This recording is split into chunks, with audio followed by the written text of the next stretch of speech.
გილოცავთ, დამატებითი ღირებულების გადასახადი უქმდება. ოღონდ არა პირველად პროდუქტებზე, არამედ ოქროს ზოდებზე. ანუ დღეიდან საქართველოში ოქროს ზოდების შემოტანისას 18%-იან DGG-ს აღარ გადაიხდით. ეს ამბავი, რა თქმა უნდა, ბიძინა ივანიშვილს და სხვა მილიონერებს ძალიან გაახარებს. როგორც ჩანს, ეს სისტემური რეფორმების გაგრძელებაა. გახსოვთ ალბათ წინა წელს ოფშორებიდან შემოტანილ ქონებაზე რომ გადასახადი გააუქმეს. მაშინ სხვათა შორის ბიძინა ივანიშვილმა უამრავი ძვირადღირებული ნახატი შემოიტანა ქვეყანაში და 200 მილიონი დაზოგა გადასახადებზე. ალბათ ისიც გახსოვთ, რომ ჩვენ 1 ნოემბერს საგადასახადოს რიგებში ვიდექით ჩვენი 10 ლარის გადასახადის აღერცხვისთვის. ისიც ხომ გახსოვთ, რომ დღემდე 300 ლარის ღირებულების რამეს თუ იწებთ თემუდან ან ამაზონიდან, თქვენ ამ თანხის 18%-ს იხდით. ამიტომ ალბათ ოქროს ზოდების შემოტანას ჯობს ქვეყანაში. ასევე შეგახსენებთ, რომ ჩვეულებრივი მოსახლეობისთვის კარაგზე, კვერცხზე, ზეთზე და სხვა უამრავ პროდუქტზე 18%-იანი DGG-ს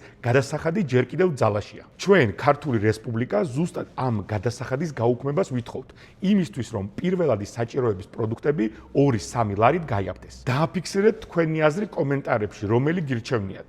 ოქროს ზოდებზე გადასახადის გაუქმება თუ პირველად პროდუქტებზე. ოფშორებიდან შემოტანილ ქონებაზე გადასახადის გაუქმება თუ 20-დან გამოწერილ ტექნიკაზე 300 ლარიანი ზღვარის აწევა.